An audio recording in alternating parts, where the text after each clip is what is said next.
3/4 kilo அடிக்கிறீல, இது என்ன கணக்கு? இது இதை ஃபர்ஸ்ட் எடுங்ககிட்ட. வீடியோ போடு. இது என்ன கணக்கு? இது அப்படியே போடு. வீடியோ போடு. இதை மைனஸ் பண்ணி தானே போடணும் 3/4 கிலோவை. போடு, நீ வீடியோ போடியா, போட்டுடியா, கட்டை எடையோட சேர்த்து போடுறாங்க அப்படின்னு வீடியோ போட்டு. அதான் நான் பண்ணேன், இவர் சேர்த்து பண்ணுவேன். இது இது என்ன கணக்கு? இது எனக்கு ஒன்றும் புரியல. 400 கார்டு இருக்கு, 400 கார்டுக்கு இப்போ இவ்வளவு போனுச்சுன்னா என்ன பண்ணல? நீங்க பார்த்த இந்த வீடியோ தமிழகத்துல ஏதோ ஒரு ரேஷன் கடையில் நடந்த நிகழ்ச்சி சம்பவம். அதைத்தான் சமூக வலைத்தளங்கள்ல நான் பார்த்தேன். ஒரு விழிப்புணர்வுக்காக இந்த வீடியோ வந்து நான் பதிவு செய்கிறேன். அதில் பாட்டியோட தைரியத்தை பார்த்தீங்களா? எடு வீடியோ எடுத்து சமூக வலைத்தளங்களில் போடு, சிஎம் சார் வரைக்கும் போகட்டும் அப்படின்னு வீடியோ ஷூட் பண்ணி, தெளிவாக ஷூட் பண்ணி, கடையில் இருந்த பெண் அதிகாரியும் ஷூட் பண்ணி சமூக வலைத்தளங்களில் போட்டிருக்காங்க. அதாவது இங்கே ரேஷன் கடையில் நம்ம என்ன வாங்கினாலும் சரி, நமக்கு சரியான இடையில அந்த பொருட்கள் இருக்காது. இது டிவிக்கு ஆட்சியில் மட்டும் நடக்கலை, காலங்காலமாக இது நடந்துட்டு தான் இருக்குது. நான் சின்ன குழந்தையிலேருந்து இதை நான் பார்த்துட்ருக்கேன். 2 லிட்டரு கிருஷ்ணகிரி வாங்கினு வச்சுக்கோங்களேன், மண்ணெண்ணெய் வாங்கினா 1.5 லிட்டர் தான் அதில் இருக்கும். அரிசி வாங்கினாலும் சரி, சக்கரை வாங்கினாலும் சரி, கோதுமை வாங்கினாலும் சரி, என்ன பொருட்கள் வாங்கினாலும் சரி, அரசாங்கம் கொடுக்கக்கூடிய அந்த எடை அதில் துல்லியமாக இருக்காது. நீங்கள் வாங்கிட்டு வந்து கடையில் வந்து செக் பண்ணி பாருங்களேன், கண்டிப்பாக குறைவாகத்தான் இருக்கும். தரமான பொருட்களாக இருக்குதா? அதுவும் இருக்காது, தரமும் இருக்காது, சரியான எடையும் வந்து அதில் இருக்காது. ஆனால் அது வந்து கூட்டுறவுத்துறை கீழே தான் வருது.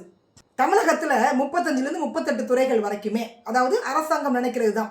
அப்படி இருக்கக்கூடிய துறைகளில் ஒன்று தான் இந்த கூட்டுறவுத்துறை. இப்போ இந்த கூட்டுறவுத்துறைக்கு அமைச்சராக இருக்கிறது யாருன்னு கேட்டிங்கன்னா, அரக்கோணம் சட்டமன்ற உறுப்பினராக இருக்கக்கூடிய காந்திராஜ். அவர் தான் ராணிப்பேட்டை கிழக்கு மாவட்ட செயலாளரும் இருக்கிறார். இப்போ வி காந்திராஜ் தான் இந்த துறைக்கு அமைச்சர். இந்த கூட்டுறவுத்துறைக்கு அமைச்சராக இருக்கக்கூடிய வி காந்திராஜ் அவருடைய வேலை என்ன அப்படின்னு கேட்டிங்கன்னா, இந்த துறைக்கு கீழே எதெல்லாம் வருது அப்படின்னு கேட்டிங்கன்னா, ஒன்று கூட்டுறவு சங்கங்கள் மற்றும் கூட்டுறவு வங்கிகள் சரியாக செயல்படுகிறதா அப்படின்றத அவர் செக் பண்ணணும். 2வது விவசாயிகளுக்கு தேவையான பயிர் கடன்கள், அது அவர் துறை கீழே தான் வருதுங்க. அவர் தான் அதை பார்த்து கொடுக்கணும்.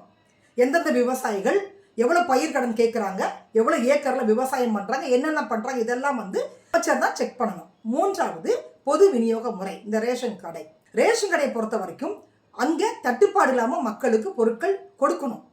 அதை வந்து அமைச்சர் செக் பண்ணணும். அதே நேரத்தில் தரமாக கொடுக்கணும், எடை சரியாக கொடுக்கணும். இதெல்லாம் வந்து அமைச்சர் காந்திராஜோட வேலை. அதுவும் போக தமிழகத்தை பொறுத்த வரைக்கும் 34,919 ரேஷன் கடைகள் இருக்குது.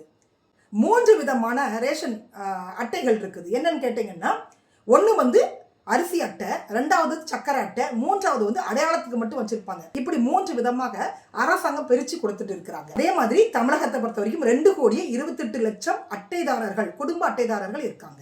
இந்த 2,28,00,000 மக்களுக்கும் கூட்டுறவுத்துறை மூலமாக பொருட்கள் வந்து சரியாக கொடுக்கணும், சரியான விகிதத்தில் கொடுக்கணும், சரியான தரத்தில் கொடுக்கணும். அது கூட்டுறவுத்துறையோட வேலை. அது அதே மாதிரி இங்கே ரேஷன் கடையில் கொடுக்கக்கூடிய இந்த பொருட்கள் யாரிடமிருந்து வாங்குறாங்க அப்படின்னு கேட்டிங்கன்னா, மத்திய அரசு நிறுவனமான ஃபுட் கார்பரேஷன் ஆஃப் இந்தியா அவங்ககிட்ட இருந்து நாம் சில பொருட்களை வாங்குகிறோம். அதே மாதிரி நம்ம மாநில அரசு, மாநில நுகர்பொருள் வாணிப கழகம் மூலமாக, அந்த நிறுவனம் மூலமாக விவசாயிகளிடமிருந்து குறைந்த விலையில் பொருட்களை வாங்கி அதை ரேஷன் கடைக்கு கொண்டு வந்து குடோனுக்கு கொண்டு வருவாங்க முதல்ல. அதற்கு பிறகு தான் ரேஷன் கடைக்கு கொண்டு வருவாங்க. கொண்டு வந்து அதைத்தான் வந்து மக்களுக்கு விநியோகம் பண்ணுறாங்க. அதே மாதிரி 2,28,00,000 குடும்ப அட்டைதாரர்கள் இருக்கிறாங்க அப்படின்னா, அவங்களுக்கு தேவையான அரிசி, பச்சரிசி, புழுங்கல் அரிசி, பாமாயில், கோதுமை, துவரம்பருப்பு, இந்த 5 தான் இப்போ ரேஷன் கடையில் கொடுத்துட்டு இருக்கிறாங்க. இந்த 5மே வந்து சரியான விகிதத்தில் கொடுக்கணும், சரியான தரத்தில் கொடுக்கணும். அப்போ எவ்வளோ கொள்முதல் பண்ணுனா இந்த குடும்ப அட்டைதாரர்களுக்கு நாம் கொடுக்க முடியுன்றதை அரசாங்கம் வந்து ஃபஸ்ட்டு பிளான் பண்ணணும். அதே நேரத்தில் அவங்க விவசாயிகளிடமிருந்து இந்த பொருட்களை வாங்கி குடோனுக்கு கொண்டு வந்து அதை மூட்டையாக கட்டி அதற்கு பிறகு தான் வந்து ரேஷன் கடைக்கு கொண்டு வராங்க. இதுக்கு வந்து டெண்டர் விடுவாங்க. டெண்டர் எடுக்கக்கூடியவங்க தான் இதை பேக் பண்ணி அப்படி ரேஷன் கடைக்கு கொண்டு வர்றோம்.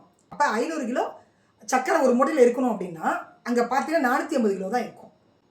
ஒவ்வொரு மூட்டைக்கும் 50 கிலோ குறையுது அப்படின்னு ரேஷன் கடையில் வேலை பார்க்கக்கூடிய அதிகாரிகள் சொல்கிறாங்க. இந்த வீடியோக்கு கீழே வந்து ஒருத்தர் கமெண்ட் பண்ணியிருக்காரு, ஒவ்வொரு மூட்டையிலையும் கிட்டத்தட்ட 50 கிலோ குறையுது, நாங்கள் என்ன பண்ண முடியும்? அரசாங்கம் வந்து சக்கரை, அரிசி, பருப்புலாம் மூட்டை கொண்டு வந்து இறக்கிறாங்க. எடை குறைவாக தான் இறக்குறாங்க. எத்தனை குடும்ப அட்டைதாரர்கள் இருக்காங்க அப்படின்றது அவங்களுக்கு நல்லாவே தெரியும். ஆனாலும் கூட குறைவாகத்தான் அனுப்புகிறாங்க. நாங்கள் எப்படி அதை வந்து ஈடுகட்டுறது சரி கட்டுறது அப்படின்ற ஒரு குற்றச்சாட்டை வந்து ரேஷன் கடையில் ஒர்க் பண்ணக்கூடிய அதிகாரிகள் முன்வைக்கிறாங்க.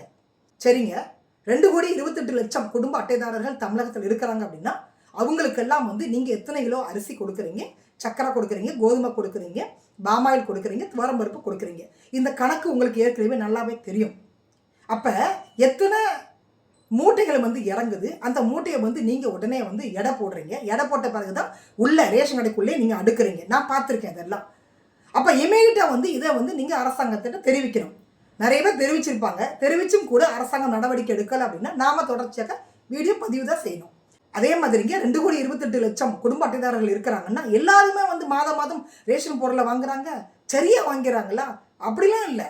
ஒரு மாதம் வாங்குவாங்க, ஒரு மாதம் வாங்க மாட்டாங்க. ஒரு மாதத்தில் வந்து எனக்கு அரிசி வேண்டாங்க, எனக்கு வந்து பாமாயில் மட்டும் போதும், துவரம்பருப்பு மட்டும் போதுங்க, சக்கரை மட்டும் போதுங்கன்னு சொல்லுவாங்க. எல்லா பொருட்களையும் எல்லாரும் வாங்குறது இல்லை. எல்லா மாதங்கள்லையும் எல்லா குடும்ப அட்டைதாரர்களும் பொருட்கள் வாங்குறது இல்லை ரேஷன் கடையில். அப்போ மீதி உள்ள பொருட்கள்லாம் எங்கே போகுது? நீங்கள் திருப்பி அரசாங்கத்துக்கு அனுப்பிடுறீங்களா? ரேஷன் கடையில் இருக்கக்கூடிய ஊழியர்கள் நீங்கள் திருப்பி அரசாங்கத்துக்கு அனுப்பிடுறீங்களா? இல்லை எடை குறைவாக இருக்குது அப்படின்னு நீங்கள் அதை சரி கட்டுறீங்களா? இல்லை அப்படின்னா அந்த பொருட்கள்லாம் எங்கே போகுது? இன்றைக்கி நிறைய ரேஷன் கடைகளில் இந்த மாதிரியான திருட்டு வேலைகள்லாம் நடந்துட்டு தான் இருக்குது. இதை நம்ம நேரடியாக பார்த்துருக்குறோம், இந்த வீடியோவில் பார்த்துருக்குறோம். அப்போ இங்கே எடை குறைவாக இல்லை, இதுக்கு நாங்கள் காரணம் இல்லை அப்படின்னா அந்த பெண் அதிகாரி எழுந்து சண்டை போடணுமா வேண்டாமா? வீடியோ எடுக்கிறாங்கன்னு தெரியுது, ஏன் சண்டை போடலை? அப்போ அங்கே தவறு நடக்குதுன்னு அர்த்தம். பாமர குடிமகள் ஒரு பாட்டி வீடியோ எடுப்பா, சமூக வலைத்தளங்களில் போடுப்பா அப்படின்னா அந்த பெண் அதிகாரி உட்காந்துட்டு இருக்கிறாங்க. என்ன காரணம் அப்படின்னா அவங்க தவறு பண்ணியிருக்காங்க, அதனால உட்காந்துட்டு இருக்காங்க, எதிர்த்து கேள்வி கேட்கல. அப்போ ரேஷன் கடையில் திருட்டு நடக்குது. அப்போ நீங்கள் அரிசியெல்லாம் வந்து கடத்துறீங்க, எங்கே கடத்துறீங்க, யார்கிட்ட கொடுக்குறீங்க, என்னெல்லாம் அங்கேருந்து எடுக்கிறீங்க? ஏன் வந்து அந்த வீடியோவில் அந்த லேடி பதில் பேசவே இல்லை? பேசியிருக்கணும் தானே. இப்படியான ஒரு கேள்விகள்லாம் மக்கள் முன்னாடி வருமா வராதா? ஏற்கனவே ரேஷன் பொருட்களை, தமிழ்நாட்டில் உள்ள ரேஷன் பொருட்களை ஆந்திரா மாநிலத்துக்கு கடத்துறாங்க. நிறைய நம்ம பார்த்துட்டோம். ட்ரெயினில் போய் பாருங்களேன், மூட்டை மூட்டையாக அரிசி இருக்கும். இதெல்லாம் வந்து தமிழக ரேஷன் கடையிலேருந்து ஆந்திராவுக்கு கடத்துகிற வேலை தான் இது. அதே மாதிரிங்க ரேஷன் கடையில் உள்ள அரிசியை பாலிஷ் பண்ணி அதை கடைகளுக்கு 1 கிலோ 7 ரூபா 10 ரூபா அப்படின்ற வீதத்தில் வித்துட்டு இருக்கிறாங்க. அப்படி ஒரு செய்தி வந்தது. இதெல்லாம் பொதுமக்கள் வைக்கக்கூடிய குற்றச்சாட்டு. நீங்கள் கடையில் அரிசி வாங்கி பாருங்களேன், ரேஷன் கடை அரிசி ஸ்மெல் வரும், நல்லா வரும். இந்த மாதிரியான குற்றச்சாட்டுகள் நம்ம நிறைய பார்த்துட்டோம். சத்துணவுல வேலை செய்கிறாங்க இல்லையா, அவங்களும் வந்துட்டு நிறைய பொருட்கள் எடுக்கிறதா வந்து ஒரு செய்தி வந்தது. அதுக்கு தான் யூடியூப்பில் ஒரு வீடியோ போட்டால் ஒரு சகோதரியை கைது பண்ணாங்க. அந்த சத்துணவு அமைப்பாளர்கள்லாம் சேர்ந்து, அங்கன்வாடி ஊழியர்கள்லாம் சேர்ந்து போராட்டம் பண்ணி அந்த சகோதரியை வந்து கைது பண்ணாங்க. ஆனால் அந்த சகோதரி சொன்னது 100க்கு 100 உண்மையான விடயம். நான் பார்க்குறேங்க, எங்கள் பகுதியில் இருக்கக்கூடிய அரசாங்க பள்ளியில் வேலை செய்யக்கூடிய ஒரு லேடி முட்டையை எடுத்துகிட்டு வந்து கடைகளில் விற்றுட்டு போகிறாங்க, அரிசி எடுத்துகிட்டு வந்து விற்றுட்டு போகிறாங்க. 1 கிலோ அரிசி 5 ரூபாய்க்கு கொடுக்குறாங்க. இதை நான் கண்ணால் பார்த்துருக்கேன், கூப்பிட்டு நான் கண்டிச்சிருக்கேன். அடுத்த முறை நீங்கள் இதை பண்ணுனீங்க அப்படின்னா நான் செய்தி ஆக்கிடுவேன் அப்படின்னு சொல்லியிருக்கேன் நான். அதுக்கு பிறகு நான் அவங்கள பார்க்கல. இந்த மாதிரி கண்ணுக்கு தெரிஞ்சு அங்கன்வாடியில் நடக்க தான் செய்யுது, சத்துணவுலாம் நடக்க தான் செய்யுது, அரசு பள்ளிகளில் ரேஷன் கடையெல்லாம் நடந்துட்டு தான் இருக்குது. ரேஷன் கடை அதிகாரிகள் வந்து எங்களுக்கு பொருட்கள் குறைவாக தான் இருக்குன்னா நீங்கள் ஆர்ப்பாட்டம் பண்ணுங்கள், போராட்டம் பண்ணுங்கள், இழுத்து மூடுங்க கடையை, தர்ணா பண்ணுங்க, வேலை செய்ய மாட்டேன்னு தர்ணா பண்ணுங்க, அரசாங்கத்திட்ட உங்களுக்கு தேவையான உரிமையை நீங்கள் கேட்டு வாங்குங்க. அதை விட்டுட்டு அங்கே பொருட்கள் குறைவாக வந்ததுன்னா மக்களுக்கு வந்து நீங்கள் பொருட்களை எப்படி குறைவாக கொடுக்க முடியும்? எப்படி கொடுப்பீங்க? நீங்கள் பாமாயில், சக்கரை, துவரம்பருப்பு இந்த 3 வந்து 80 ரூபா கொடுக்க நான் வாங்குறேன். எனக்கு 5 கிலோ அரிசி, பச்சரிசி ஃப்ரீ, புழுங்கல் அரிசி ஃப்ரீ, கோதுமையும் ஃப்ரீயாக தான் கொடுக்குறாங்கன்னு நினைக்கிறேன். 1 கிலோ கொடுக்குறாங்க. கரெக்டான இடையில தான் எனக்கு கொடுக்குறாங்க. நான் பத்திரிக்கையாளர் அப்படின்றதுனால கடைக்கு போகும் பொழுது அந்த மேடம்க்கு நல்லாவே தெரியும். அதனால ரொம்ப தெளிவாக எடை போட்டு தான் கொடுக்குறாங்க. நான் வீட்டில் வந்து செக் பண்ணி பார்த்துருக்கேன். மற்றவங்களுக்கு எப்படின்றது எனக்கு தெரியல. ஆனால் தொடர்ச்சியாக இந்த குற்றச்சாட்டுகள் வருது அப்படின்னா நாம் என்ன பண்ணணும்? 2 விஷயம்தான். ஒன்று வந்து அரசாங்கம் கொடுக்கக்கூடிய பொருட்களில் எடை குறைவாக இருந்தால் கடையில் இருக்கக்கூடிய ஊழியர்கள் நீங்கள் அரசாங்கத்துக்கு தெரிவிங்க. இல்லை வேலைக்கு வர மாட்டோன்ற ஒரு போராட்டத்தை நீங்கள் பண்ணுங்க. அப்படி இல்லை அப்படின்னா கடையில் திருட்டு நடக்குது. கடை ஊழியர்கள் என்ன பண்ணிட்டு இருக்கிறாங்க? ஏன்னா அவங்களுக்கு நல்லாவே தெரியும் 2,28,00,000 குடும்ப அட்டைதாரர்களும் பொருட்கள் வாங்குறது இல்லை. அப்போ வாங்காத அட்டைதாரர்களுடைய பொருட்கள்லாம் எங்கே போகுது? அதுக்கு நீங்கள் வந்து ப்ராப்பராக கவர்மெண்ட்டை கணக்கு காமிக்கிறீங்களா? விற்காத பொருட்களை திருப்பி நீங்கள் அனுப்புகிறீங்களா? அதே மாதிரிங்க ரேஷன் கடைகளில் பொருட்கள் வாங்கும் பொழுது எடை குறைவாக இருக்குது அப்படின்னா நீங்கள் யார்கிட்ட புகார் தெரிவிக்கணும்? இதை நீங்கள் நோட் பண்ணி வச்சுக்கோங்க. தமிழக அரசின் உணவுப் பொருள் வழங்கல் மற்றும் நுகர்வோர் பாதுகாப்புத்துறை கட்டணமில்லா உதவி எண் 1967 1967 இந்த நம்பருக்கு வந்து நீங்கள் புகார் தெரிவிக்கலாம். இல்லை அப்படின்னா டோல் ஃப்ரீ நம்பர் ஒன்று கொடுத்துருக்காங்க, 1800425590 180042555901. இதன் மூலமாக நீங்கள் மாவட்ட வழங்கல் அலுவலர் இல்லை அப்படின்னா வட்ட வழங்கல் அலுவலரிடம் எழுத்துப்பூர்வமாக உடனடியாக நீங்கள் புகார் தெரிவிக்கலாம். அதே மாதிரிங்க அரசாங்கம் வந்துட்டு ஒரு அதிகாரப்பூர்வமான செயலி ஒன்று, ஒரு ஆப் கொடுத்துருக்காங்க. இந்த ஆப் மூலமாகவும் நீங்கள் வந்து புகார் தெரிவிக்கலாம். அரசு பொது விநியோக திட்ட தளம் TNPDS இதுலேயும் வந்து நீங்கள் புகார் தெரிவிக்கலாம். அமைச்சருடைய அலைபேசி எண்ணும் வந்து அரசாங்கம் கொடுத்துருப்பாங்க, அதுலேயும் வந்து நீங்கள் புகார் தெரிவிக்கலாம். அது தவிர்த்து மாவட்டம் தோறும் இந்த ரேஷன் கடைகளுக்காகவே வந்து குறை தீர்ப்பு முகாம் நடந்துட்டு இருக்குது. அந்த நேரத்துலையும் வந்து நீங்கள் இந்த புகார் வந்து தெரிவிக்கலாம். உங்களுக்கு பொருட்களுடைய எடை எப்படி இருக்குது அதை வந்து நீங்கள் தெரிவிக்கலாம். இதையெல்லாம் தவிர்த்து அமைச்சருடைய அலைபேசி எண் நான் கொடுக்குறேன், அந்த நம்பருக்கும் வந்து நீங்கள் புகார் பண்ணுங்கள். தமிழகத்தில் எந்த மாவட்டத்தில் எந்த ரேஷன் கடையில் பொருட்கள் குறைவாக இருந்தாலும் சரி, தைரியமாக நீங்கள் வீடியோ எடுத்து அதை சமூக வலைத்தளங்களில் போடுங்க. அரசாங்கத்தை நோக்கி கேள்வி எழுப்புங்க. அதே மாதிரி அந்த எடை குறைப்புக்கு கடை ஊழியர்கள் பொறுப்பு இல்லை அப்படின்னா நீங்கள் அரசாங்கத்திட்ட உங்கள் கேள்வியை முன்வைங்க. ஏன் அப்படின்னு கேளுங்களேன், விவசாயிகளுடைய உழைப்பு இதில் இருக்குதுங்க. இன்னைக்கு விஜய் அரசாங்கம் பட்ஜெட் தாக்கல் பண்ணும் பொழுது விவசாயிகளுக்கு 43,500 விவசாயிகளுக்கு 10 கோடி ரூபாய் நிதி ஒதுக்கியிருக்காங்க. எதற்காகன்னா தார்பாய் வாங்குறதுக்காக ஒதுக்கியிருக்காங்க. எவ்வளோ ஒரு கேவலமான விஷயம் திங்க் பண்ணி பாருங்களேன். தார்பாய் போட்டு நீங்கள் மூடிக்கோங்க உங்கள் நெல் மூட்டைகளை அப்படின்னு சொல்கிறாங்க. அதாவது இங்கே ஆன்லைனில் சரக்கு எப்படி விற்பனை பண்ணலாம், என்ன மாதிரியான சரக்குகள்லாம் கொடுக்கலாம், டாஸ்மாக் எப்படி வந்து நம்ம தரம் உயர்த்தலாம், இப்படியெல்லாம் வந்து டிவிக்கு அரசாங்கம் இன்னைக்கு ரூம் போட்டு யோசிச்சுட்டு இருக்கிறாங்க. ஆனால் தமிழக விவசாயிகளுக்கு ஒரு குடோன் கட்டி கொடுக்க துப்பு இல்லை.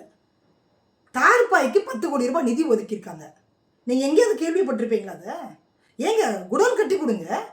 பயிர்க்கடன் தள்ளுபடின்னு சொன்னீங்க, அந்த பயிர்க்கடனையும் தள்ளுபடி பண்ணலை, முழுமையாக பண்ணலை. தார்பாய் வாங்குறதுக்கு 10 கோடி ரூபாய் வாங்க. காலமாக அவங்க வைக்கக்கூடிய ஒரே ஒரு கோரிக்கை, எங்களுக்கு குடோன் கட்டி கொடுங்க. அதிமுக ஆட்சியில் கட்டி கொடுத்தாங்க, திமுக ஆட்சியில் கட்டி கொடுத்தாங்க, ஆனாலும் கூட போதலை, பத்தலை அவங்களுக்கு. அவ்வளோ விவசாயிகள் இருக்காங்க தமிழகத்தில். அவ்வளவு பயிர் நாம் வந்து விவசாயம் பண்ணிட்டு இருக்கிறோம். நாம் மற்ற மாநிலங்களுக்கு அரிசியிலேருந்து எல்லா பொருட்களும் ஏற்றுமதி பண்ணணும் அப்படின்னா, வெளிநாடுகளுக்கு ஏற்றுமதி பண்ணணும் அப்படின்னா நாம் விவசாயிகளுக்கு தேவையானதை பண்ணி கொடுக்கணும் இல்லைங்க. தார்பாய் வாங்கி கொடுத்தா போதுமா? அது நிரந்தர தீர்வு அது.